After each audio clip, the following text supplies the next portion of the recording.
Every sinew in Nathan's body tensed. His knuckles whitened as he prepared to strike with his dagger. "Stop this! At once!" A calm, authoritative voice sounded from amongst the students assembled. The soldiers froze. "I will speak for Nathan Hayfield." All heads turned to the speaker.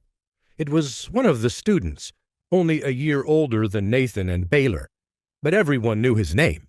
It was Stewart Lightstone. Stewart had chestnut hair and a noble complexion. His eyes possessed a certain regal kindness that was associated with his house. He was dressed simply in a light blue tunic, and the students parted before him. It was well known throughout Godricshall that Stewart Lightstone was the star pupil of the Academy of Mystic Blades. Nathan cocked his head curiously, his dagger still poised for bloodshed. Why would the youngest son of High Lord Lightstone stick his neck out for me? Stewart strode forward and faced Cedric Raven. I must say, I feel the deepest shame towards you, Cedric. A noble's word is his bond, and you broke it by agreeing to witness a duel, then acting as a turncloak when the results pleased you not. He turned to Drogan Blackwood. Headmaster, I saw everything. It is as they say. Jason Clay set an ambush, and Nathan turned it into a duel before defeating him. But he only struck lethally when Clay nearly slit the throat of his friend. Drogan Blackwood ground his teeth. His hands fidgeted with his pendant. Art thou sure, young Master Lightstone? I know it is difficult to see through the underbrush. I am certain, Headmaster. I swear upon my family name. The assembled students gasped. For the son of High Lord Lucius Lightstone, to place the honor of his house on a truth was no small matter. Nathan grinned as he watched the headmaster squirm. Blackwood had other plans for me. He must be a servant of the Raven family as well. The guards lowered their spears and stepped back. Cedric Raven hissed in Blackwood's ear. Nathan turned his head to the side so he could catch what they were saying with his enhanced hearing. If you let him go, this will weaken the Raven's name. I cannot refute the invocation of a High Lord. The two turned back. Standing next to them, Michael Clay, Golden Axe, and a pair of their guards watched Cedric and the headmaster with incredulous expressions. Golden Axe spoke first. Is that it? 'Tis one High Lord's son against another. Why should the Lightstone's word carry more weight? Stewart turned to Golden Axe. He bowed courteously. My lord, have you ever known me to tell lies, half-truths, falsehoods? Golden Axe shook his head. But I can see that you have a point. Mayhap we should take this to the Duke to decide. Golden Axe cut Stewart off. No, that will not be necessary. He snapped at his men. The two soldiers carefully picked up Jason's broken body and carried it away from the forest. The city guards followed suit. Golden Axe turned to face Drogan Blackwood. My brother will hear of your failure to produce justice. A shudder passed through the headmaster's body, and all he could do was weakly bow. Golden Axe left the clearing. Before going, Michael shot one more barbed comment at Nathan. Thou hast doomed thy house this day, boy. The Hayfields will soon be nothing. Nathan winked at Michael Clay. Funny you should say that. If you attempt violence upon my friends and family again, no one will even remember the House Clay. Michael's eyes widened, and he hastily followed his uncle. No one had dared make such a brazen comment against his family before. The group of students continued to whisper to each other. That day, they had seen Nathan Hayfield take down a powerful student and stand toe-to-toe with the headmaster himself.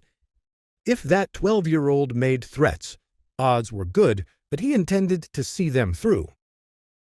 Once the Clays were gone, the headmaster screamed at the students. "Back to class, everyone!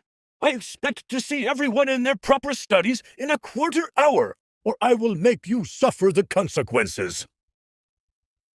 All of the trainees rushed back to the academy. When they arrived back at the ornate building, Nathan tapped Stewart Lightstone on the shoulder. "My Lord Lightstone, thank you." Stewart grinned at Nathan. "Please, call me Stewart, and no, I should be apologizing to you. I should have spoken sooner, saved you the tedium of self-defense." Nathan shook his head.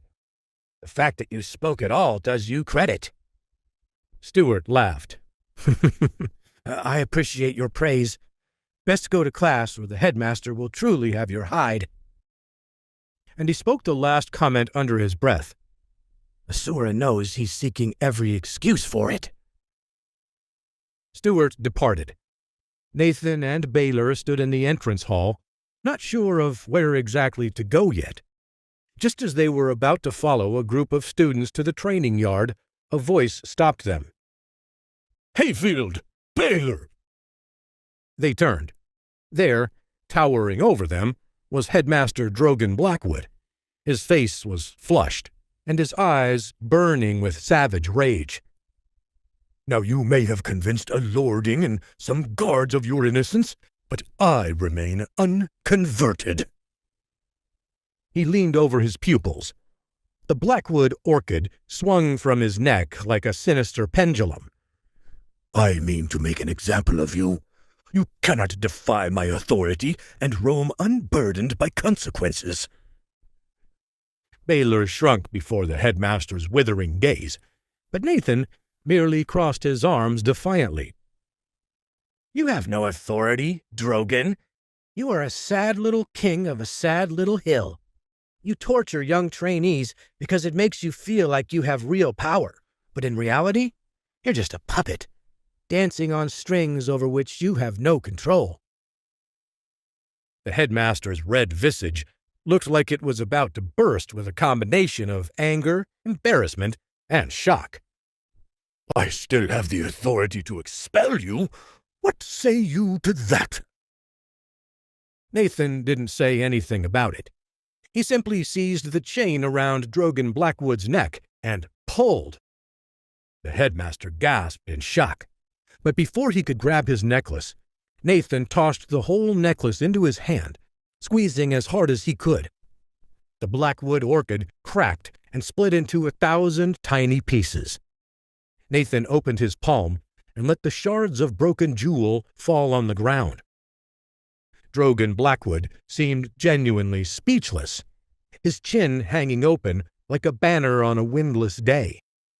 Nathan fixed the headmaster with an icy glare. "You no longer have even the authority to expel me, Drogan. I have learned the last lesson here at Mystic Blades. Thanks to you, it might be the most important one I ever learned." The headmaster sputtered in anger and confusion. "And what lesson was that, you impertinent little monster?" Nathan paused, as if thinking for a moment. Then he twisted the metaphorical knife. "Never waste your time on toadies." With that, Nathan Hayfield strode out of the academy forever, followed by an impressed Baylor. The barbed ends of the whip sliced through the prisoner's flesh. The condemned man cried out in agony, and blood seeped through newly opened gashes. Shadows cast by the flickering torchlight concealed the face of the torturer. His arms were slick with sweat, and he grunted more fiercely with each swing of the lash. At the knock, the torturer stopped. "Enter." The great oak doors cracked, and a beam of orange light illuminated the man. He was a graying fellow with curved eyebrows and sallow cheeks. His pointed beard was surrounded by a curtain of stubble. Dark circles hung under his eyes. "Have I not told you I am not to be disturbed?" The stooping servant cowered. 1,000 apologies, Lord Clay. I would have heeded your edict, but the man insisted. What man? The servant pushed the door open wider, and in stepped a tall figure in a black cloak. He removed his hood, showing a jet-black beard and sinister, plotting eyes. Lord Byram Clay, my brother and I were heartbroken to hear of your loss. Claudius Raven took a deep bow. The sweating torturer stood back, astonished. A visit from the High Lord Raven's brother was rare, almost as rare as that of Lord Remus himself. Claudius stood and observed the dark room. His gaze eventually fell upon the bloody slab of human who hung helplessly from an iron in the wall. Claudius raised an eyebrow. What manner of crime did he commit? Lord Byram grunted. I have not the time to observe all the petty disputes among my vassals. My officers claim he deserved some lessons, and so here I am. Claudius nodded and walked to the other side of the room. Your lady tells me you have not been to see your son. Lord Byram blinked and looked away, uncomfortable. There is nothing left to see. A bloody husk. A failure. His death was his own fault. With another grunt, Byram swung his whip and slashed it across the prisoner's side. The man cried out in pain. Byron chuckled. What I cannot fathom is how my younger son, pathetic runt though he was, lost to a weakling, a Hayfield. Claudius Raven nodded sagely. It is vexing. It appears the son of Sir Ulrich has cultivated an unusual skill set for a young boy. We have our spies looking into it as we speak. Already rumors are circulating all around Godricshall. Rumors that he may grow in strength to elevate his house. Byram laughed mirthlessly. He seized a goblet of wine off a small table and took a swig. He shall not live to grow. Whenever that hedge knight's afterbirth squirms his way into the public eye, we shall find him, and my son shall be avenged. Lord Clay lashed out at the prisoner again. This time, the man barely made a sound. Claudius tapped his fingers together. My Lord Byram, my visit here is twofold. First, I wish to express the Raven's support of House Clay's quest for vengeance. We will never rest comfortably until your blood has been sated. Byram nodded, sweat pouring down his head. But, my lord, the second part of my visit will not please you as well. Byram inhaled sharply. Doth the High Lord tell me to hold until word is given? Claudius nodded.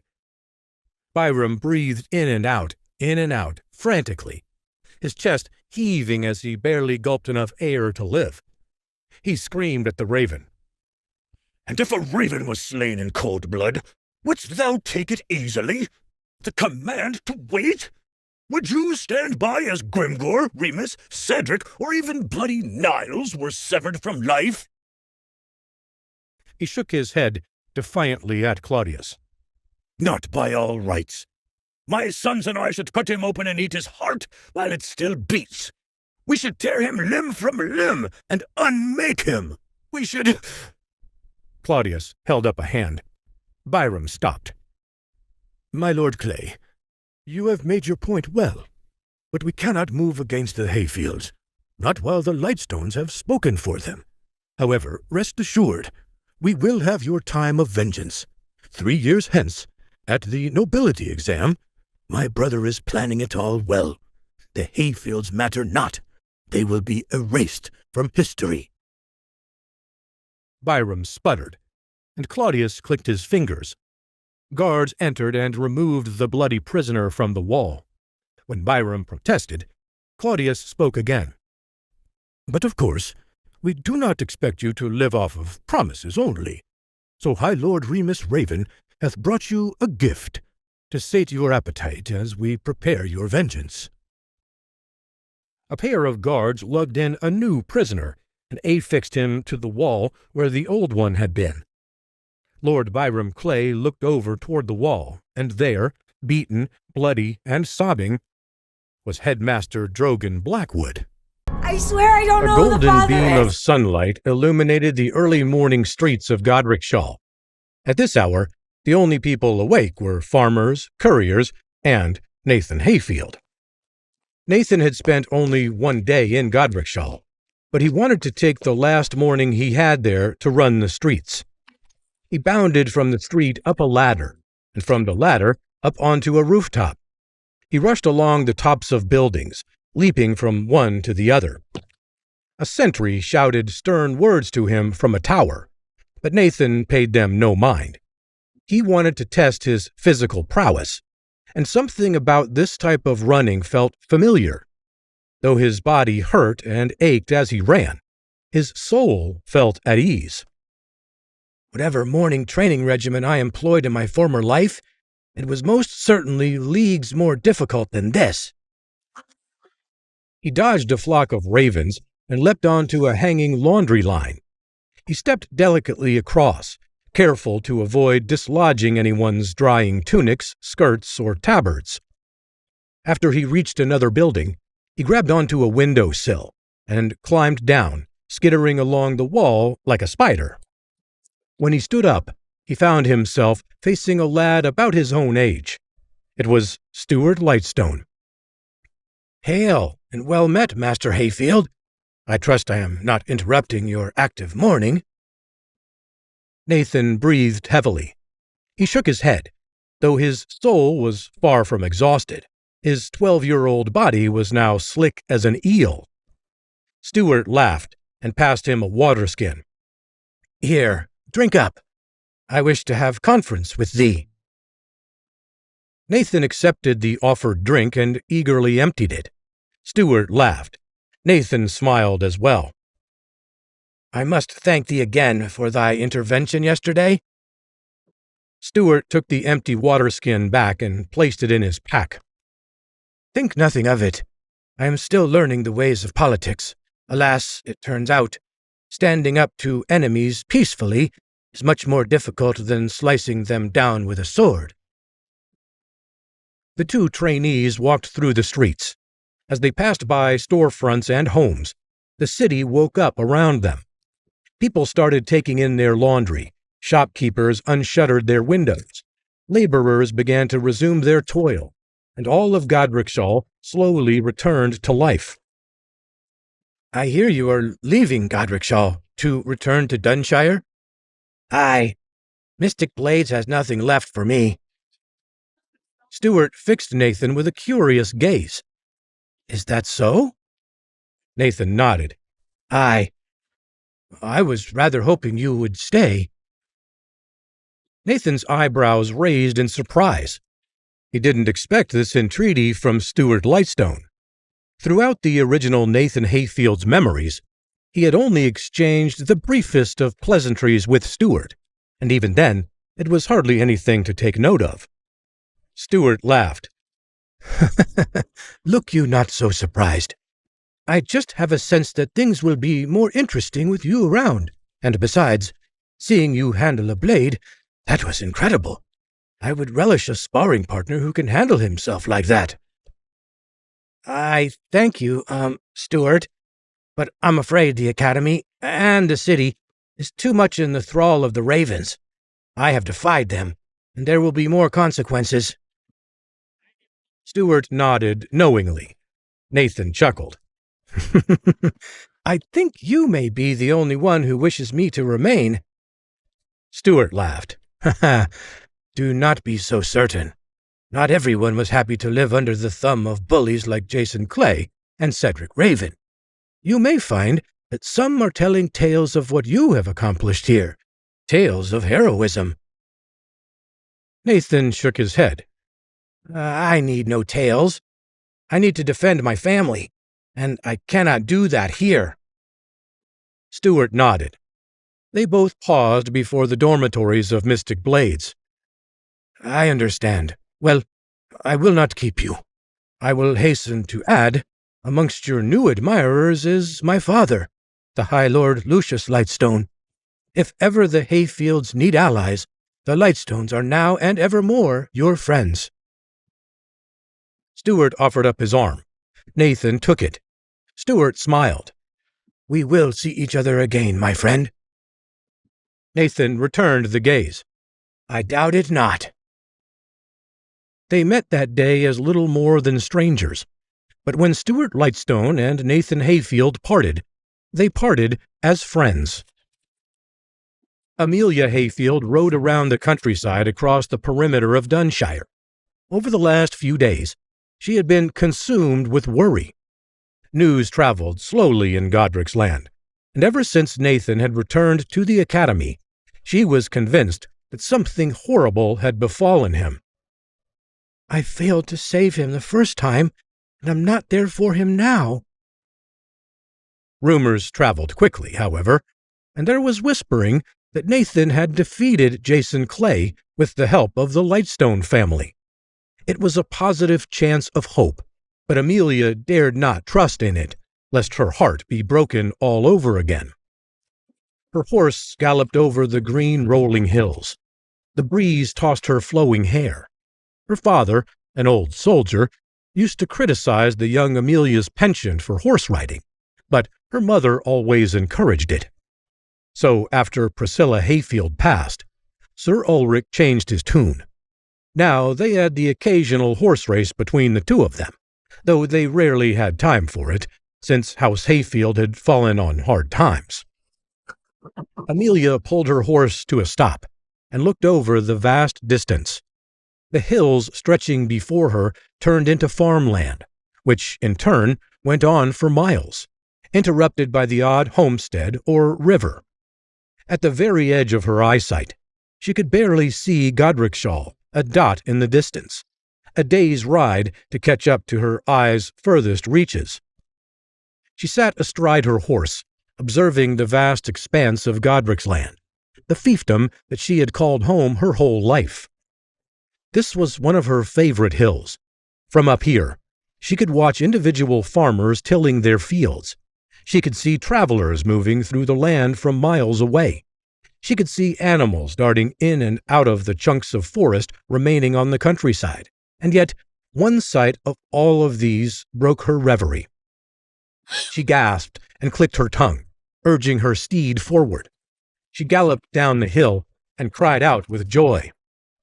Nathan! Tears of happiness streamed from her eyes, and she rode up to face two young men astride their horses. Nathan grinned upon seeing his sister. Good morrow, fair sister. You have met Baylor Graham. Baylor averted his eyes shyly. Amelia nodded, charmed. Aye, we have met. How fare you, Baylor? Baylor muttered an affirmation, something obligatory, like, well, but neither Nathan nor Amelia could discern it, so they rode on, politely disregarding Baylor's shyness. The trio approached Dunshire with ease, talking all the way there. Nathan filled Amelia in on the events of the last few days, including his dramatic defeat of Jason Clay, Stewart's unlikely intervention, and the headmaster's attempt to retaliate. They came to a crossroads where they stopped. Baylor's family home was in one direction, Nathan's was in another. Baylor turned to Nathan and coughed. Nathan whispered to his sister, Would you mind giving us a moment? Amelia nodded, understanding. She and her horse sidled out of earshot. Baylor cleared his throat. Thank you, Nathan. You saved my life. I am forever indebted to you. Nathan shook his head. Think nothing of it, my friend.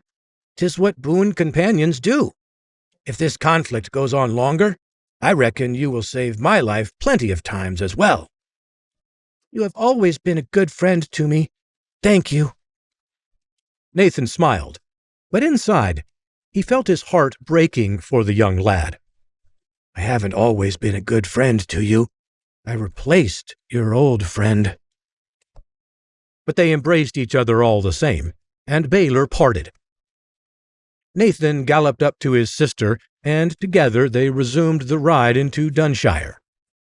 Nathan and Amelia encountered many friendly faces on their way to the Hayfield family home. Farmers, delivery persons, families moving home, they all greeted Nathan with joy. "Master Hayfield, how now?" "You survived an encounter with the Clays. Well done, lad." "I hear the Lightstones are our allies now. How'd ye manage that?" Nathan felt his ears redden at the influx of attention. Back at the academy, his actions were regarded mostly with derision, horror, and frustration. But here, he was being given a hero's welcome, when all he had done so far was save his friend from a bully. And more than likely doomed us all to a conflict that will cost more lives. "My son!" Sir Ulrich heartily embraced Nathan when the boy re-entered the house. After Nathan squirmed in protest, the knight withdrew. "Not a scratch on you. How was the ride in?" "We needed to dodge Hilda Moonweaver's buns, but we made it here unscathed." A raspy voice sounded from a corner of the house. "Now, young lad, you're too young to be commenting on women's buns." Amelia groaned and rolled her eyes. "Old Billy." Old Billy Hayfield stood in the corner, smoking from a long-stemmed pipe. The Hayfield family steward went by Old Billy, Uncle Billy, or sometimes just Billy.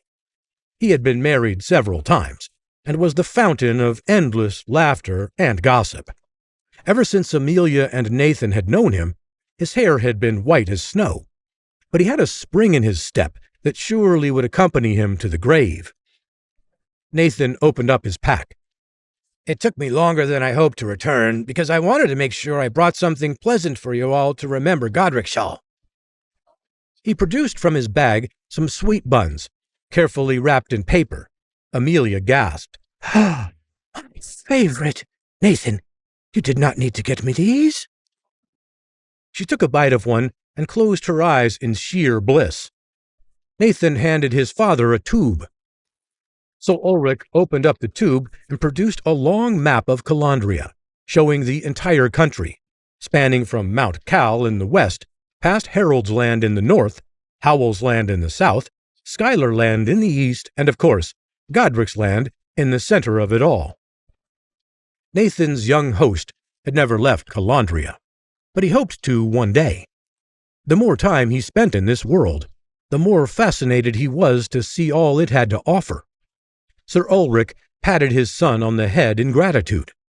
His old maps had become frayed and moth-eaten, so the new one was a welcome addition.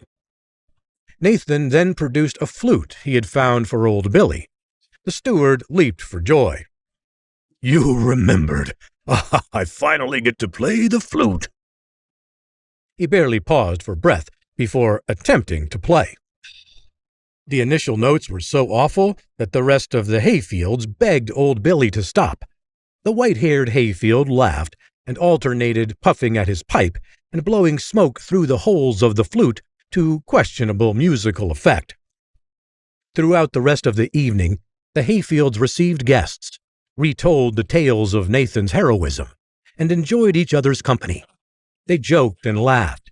They even tried to sing folk songs to drown out the intermittent caterwauling coming from old Billy's new flute. During all this, Nathan marveled at the warm feeling in his chest. Unlike the power of Asura, it wasn't something of which his soul had prior knowledge. All of a sudden, he realized what this strange emotion was. This is home. But that thought was cut by a sharp edge of melancholy. This is Nathan's home. I'm a stranger here. I stole this from him and brought his family further into conflict with those who will try to destroy this forever. The night of Nathan's return from the academy, Sir Ulrich Hayfield threw a huge feast. Families, neighbors, civilians from all walks of life flocked to Dunshire. Musicians struck up lively tunes, and peasants from all over the area swung each other with reckless abandon. Rich Godricshall ale flowed in abundance, and some traders even brought savory wine from Mount Cowle itself. Sweetmeats, hearty cheeses, succulent fruits, and even some sweets Nathan brought from Godricshall all adorned platters, eagerly devoured by the joyous gentry. Though the Hayfields were short on coin, Sir Ulrich was still a popular figure amongst the locals. News of Nathan's victory over Jason made most of them eager to crack open their long-preserved casks and bottles for the type of festival that comes around only once in a generation. Flickering torches illuminated the partygoers as they laughed, sang, drank, and danced. Friends challenged each other to games of strength, wrestling each other to the ground. Others drank each other under the table, and some surreptitious lovers snuck off to intertwine their bodies under the discreet cover of night. Throughout the party, Nathan politely thanked everyone who came up to him offering congratulations. It was such a frequent occurrence, he often felt overwhelmed. In order to get away from all the attention, he went over to old Billy, who hovered at the corner of the torchlight. "How fare you this evening, old Billy?" The steward tooted on his flute joyously. "Why, how but well, Nathan. Look you." And with that, he threw his arm around Nathan's shoulders, turning him away from the light. He swiveled the youth until they faced a scattering of individuals, watching from the very edges of darkness. Nathan laughed. "What do you expect me to see, old Billy?" "Spies." "Spies?" "Aye." Old Billy gestured with his flute. "Clay, Raven, Godricshall, Lightstone, friend and foe alike. They all have agents, and we need to watch them as much as they watch us." Nathan stifled a chuckle. "And you assume these are them?" "Aye, lad." "Do you want my opinion?" "Of course, young master." Nathan licked his lips thoughtfully. "I think, if I were a spy, I would dance, I would drink, I know not, flirt with the barmaid. I think those that you watch now are merely socially hesitant." Old Billy stared at Nathan in shock. "As sore as ashes. You're right. I'm wasting my time here, while the true spies steal our ale and women. Ah! I'll save you!" Slurring his words, the drunken old man staggered back toward the party. Nathan laughed. He felt that familiar sense return, that sense that this party wasn't for him. It was to celebrate his deeds, yes, but it was celebrating the good it had done for the family that he had borrowed. Nathan sighed and took a swig of water. His father had offered him ale, but the warrior in a 12-year-old's body knew enough of the effects of spirits that he decided to restrain himself that night. After all, if he was to face the retribution surely on its way, he needed to keep his mind sharp. He walked back to the party. Though he had no aptitude for dancing or music, he could not help but feel the hint of a smile creep onto his lips, watching the town of Dunshire alive in the truest way that anyone could be. The celebration may be of a victory, but it was as if the victory became a vessel through which the unquenchable spark of life burned bright. He spotted his sister sitting on a bench, observing the affair, a forgotten goblet dangling from her hand. He walked up to her. "Sister, the party likes you not?" Amelia started. "Nathan, oh, no, 'tis well." Her gaze grew distant. He sat next to her.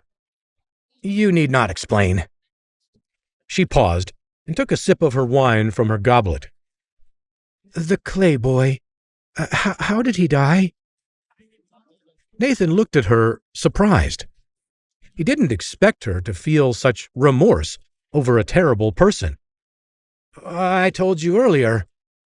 "But and she heaved a huge breath before speaking again. "Did you go back to the academy just to kill him?" Nathan nodded, understanding her concern. "To kill him? No. His life meant little to me. What I wanted was to confront him again and defeat him. Had he lived, his life would trouble me no more than his death does." She looked at him, astounded. "You feel no regrets?" He shook his head. "No. He killed He caught himself. He killed me. Even if it was unsuccessful, he was willing to shed my blood over such little consequence. I cannot mourn someone who held my life in so little regard." "But if he was acting on orders from his family—" Nathan shook his head. "It matters not. A command from a father, the command of a lord, or even the command of a king, they are all the same. If you are a puppet of some greater force, you relinquish your own will. If ever I relinquish my will to a greater force, I would rather someone killed me than to exist as such an empty tool." Amelia nodded slowly. He couldn't tell if she was convinced by his logic or still further confused. "You know they'll come for us, right? The Clays, the Ravens, whatever other allies they have. They already wanted us ground into dust. Now we have a target on our back." Nathan nodded. "Thou art correct. But men like Remus Raven or Byram Clay, there is no way to share a world with them without having a target on our back. We had 3 options: annihilation, servitude, or defiance. Of those 3, I can only stomach the final one." Amelia lay her head on her brother's shoulders. "I agree with you, little brother. I only hope we can withstand well enough to make the defiance more than a hollow gesture." "We will, my sister. We will." Nathan descended down the stairs into the cold caves underneath the Hayfield house. The family crypt had a long and storied history, but like most things in the family's care, had fallen into disrepair. The stone was poorly maintained and degraded from underground moisture. Cobwebs and dust covered almost every shrine within. Peeking around the catacombs, Nathan's eyes eventually found who he was looking for. Sir Ulrich Hayfield, sitting in front of a modest monument. "Father?" Sir Ulrich leapt, and then calmed down fairly immediately. He picked up a mug of ale next to him and took a drink. "Oh, Nathan, you surprised me. You disappeared from the party. I wanted to make sure you were well." "Oh, I am, yes." "We can send the guests home, if you like." Nathan's father waved his hand side to side. "Oh, no. 'Tis an excellent gathering. I simply wanted to share some of the joy with dear Priscilla." Nathan looked over to the monument. On the stone coffin was carved a picture of his mother. Try as he might, he did not have many memories of her, but her face was still familiar to him. "Did she like parties?" "Aye. She could dance like a forest sprite and sing like a mourning dove, but her foot and her voice were secondary occupations. She loved seeing other people happy. So, more than any celebration, she was incredible at making the parties happen. A hostess of all time." He hoisted his mug to her and wiped his face. "Ah, my boy, I must apologize. Lately I have found myself in a maudlin mood. With the estate's taxes, the Ravens' attempt to buy the land, I'm thinking more often about the legacy of the Hayfields. Generations of brave warriors, and for a while I've thought that I would be the last of our noble line. That is, until you bested the Clay boy today." He patted Nathan on the shoulder. "I am not old, Nathan. Not in the way anyone might define me as infirm or unwell, but my days of battle, swordplay, glory through displays of arms, alas, Those are behind me. And I feel that that's the only thing valued in this world anymore. The only way you can live a life is by demonstrating how able you are to take it away from others. Nathan put his arm atop his father's. Our line is not finished, father. I fear no clays, no ravens. I fear not any lords who will attempt to quench our fire. Let them come. Let them try their worst tricks, their most vile deceptions. We will watch them blow for blow. The honor of our house needs no defending, but we shall raise swords for it nonetheless, and you will live to see the glory days of House Hayfield restored. Sir Ulrich smiled. This warms my heart, son. You have always been a determined lad, but the energy you have shown the last few weeks, astounding. I'm impressed. It's like you were reborn that day. Nathan gritted his teeth. Can father suspect? How could he suspect? Sir Ulrich patted Nathan on the shoulder again. It's like we were all reborn that day. Nathan let out an internal sigh of relief. Now go get some rest. You have earned it. Nathan turned and climbed out of the family catacombs. Once he was out of Ulrich's sight, he paused for a moment and listened toward his father. Priscilla, watch over Amelia and Nathan. They are young. They believe that the world is theirs to shape, to mold. They know not that the heroes of old were just people like they are, and could no more turn the tide of time than they can. But they will learn. Please, help us survive. Nathan nodded in grim determination. You have no idea who I am, father. I will turn the tide, or it will break against my will. Nathan said his goodnights to the few people he encountered before he returned to the family home. He walked up the stairs to his bedroom. His room was just as his body's previous occupant had left it, slightly unruly, but decidedly comfortable. Some books on ancient wars and fables lay neatly stacked against the corner of the room. A small latched window was the only portal to the outdoors. Nathan unlatched the hook and peeked out. From a story up in the air, Nathan watched the party wind down. Most musicians had passed out, their music unceremoniously ceased by their exhaustion. Some revelers still sat by the burning embers of the fire, talking or just enjoying each other's company. In the night light, Nathan could not tell who the remaining people were, but he silently murmured well wishes before closing the window. Alone again, Nathan sat on his bed and closed his eyes. Not to sleep. Instead, he cast his mind far afield. He called upon the spiritual warrior training of his previous life to meditate. Soon, it felt as if his body faded away, the world dissipating around him, and then he was floating in the midst of an endless ocean of stars. Glittering lights, like 1,000 lost souls, drifted before Nathan's vision. He tried to turn his Asura eye to each of them, hoping to find the one from which he came. But he was unable to discern his origin. Each star glittered like the one before it. He was the stranger, stuck in an endless void of lost souls. Panic swelled in him, and he fell, plummeting as fast as he could, back into the body of Nathan Hayfield. He gasped as he felt himself return to the room. Cold sweat beaded his forehead. Nathan looked at his hands. I have work to do. Wait, that's not the end. You've just had a free taste. Now get the full story on the Pocket FM app, link in description. Check out our next video and playlist, and don't forget to like, share, and subscribe.